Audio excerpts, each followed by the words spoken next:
Today we're actually going to make a recipe that I grew up eating out of the heart of the Midwest. This recipe comes from my mom's kitchen and it is so simple to put together. We grew up calling it a 5-hour beef stew. You might also call it oven beef stew or Dutch oven beef stew.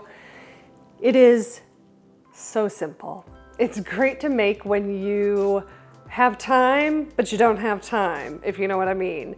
You might have time to just throw something together like you would for maybe a crock pot recipe and just let it do its thing all day. That's what this recipe is. You're gonna just stir it all together, pop it in the oven for 5 hours, just like the name says, and at the end, you are left with an incredible, tender beef stew with potatoes and carrots and celery. So good. The nice thing is that this recipe uses stew meat, which is an incredibly economical cut of beef, and it does really well low and slow in the oven. So stick around today. We're gonna make a 5-hour beef stew for dinner. All right, to get started with this recipe, you're gonna want to preheat your oven to 250 degrees. Then you wanna grab a large Dutch oven or some type of oven-safe pot that has a lid. Then you need 1.5 pounds of beef stew meat. It is such an economical cut of beef that does great in that 5-hour cook time. So add that straight into your Dutch oven. And I will tell you, sometimes when you buy beef stew meat at the grocery store, some of the pieces are going to be really large. You really want all of them to be anywhere from 1 to 2 inch pieces. So if you've got some large ones, just pull them out and cut them down and then get them added back to the pot.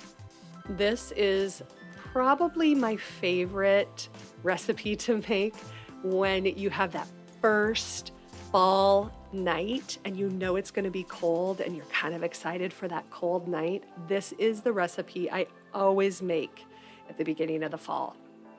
Now you're going to add in 1 onion. I normally use a yellow onion for this recipe. I just happen to have a white onion on this day that I needed to use up. So peel your onion and then I just cut it in half, and then I like to either cut it up into 6 or 8 pieces and get it added down into the pot. And if you have any large pieces that are kind of sticking together, go ahead and kind of pull those apart. Now we're going to add in some celery. The nice thing with celery is you can actually use the leaves and the stalk. So don't discard those leaves. They actually have a ton of flavor. You want to add in 1 cup of celery and just chop it into like 1.5 to 2 inch pieces, something that's similar to the beef and the onions. Then we're going to add in some carrots. I have my carrots peeled and cleaned. I'm just going to trim off the ends, and then I'm going to cut these also into about 1.5 to 2 inch pieces so that they're similar to the celery and the onions. And you'll need about 1.5 cups of carrots. The last veggie we're going to add are russet potatoes. So go ahead and peel those russet potatoes, and then you're going to dice them again 1.5 to 2 inch pieces and get those added in there. You need 2 cups of russet potatoes. I think that was 2 or 3 potatoes for me on this day. Now the cooking liquid you're going to add is actually tomato juice. You can use plain tomato juice, you could use V8 or Clamato, whatever you like, whatever you have. You need 3 cups. Just get that poured right over top of all the veggies and the beef stew meat. Then we're going to season this up. Add 2 tablespoons of Worcestershire sauce, which I love Worcestershire, so I definitely went heavy on that. 2 tablespoons of sugar. That just balances the acidity of all of the tomato in there. Now, this is your thickener for your beef stew.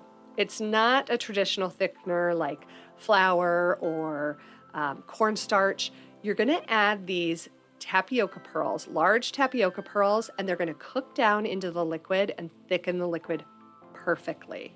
So this isn't a product you may already have in your kitchen, so I will link it in the description box below, but you should be able to find it in your grocery store. So add 2 tablespoons right into the beef stew pot. Then we're going to add 1 teaspoon of kosher salt, half to 1 teaspoon of black pepper, half a teaspoon of chili powder, half a teaspoon of smoked paprika, and then you want to add 2 bay leaves. I always find that my bay leaves are kind of crumpled up in there, so I always pour them out and try and find 2 bay leaves that are whole that I can fish out later. Now give everything a stir so that you're pulling up some of that beef and stirring some of those veggies down into the cooking liquid and stirring up all of those spices. Once that looks good, you can pop the lid on and place it in your oven for 5 hours and it'll be ready for dinner. Hot out of the oven. My entire house smells absolutely amazing. So I cannot wait to open this up. I'm gonna see if I have a spoon in here. I don't. I'm gonna grab one from over here. The big reveal. This is still smoking hot. I don't know if you can see all that steam that just came up. This cooked at 250 for 5 hours. And oh my gosh, it is thick and rich and hearty. Now at this point we want to remove the bay leaves. You don't want to eat the bay leaves, so usually what I do is just kind of stir the pot until they both surface. I'm wondering, how do you do your bay leaves? Do you actually put them in a sachet or something where you can actually pull them out? Or do you do like I do and just stir and stir until you find them?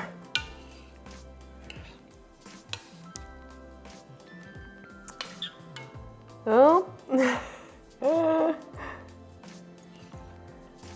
One more. Oh, there it is.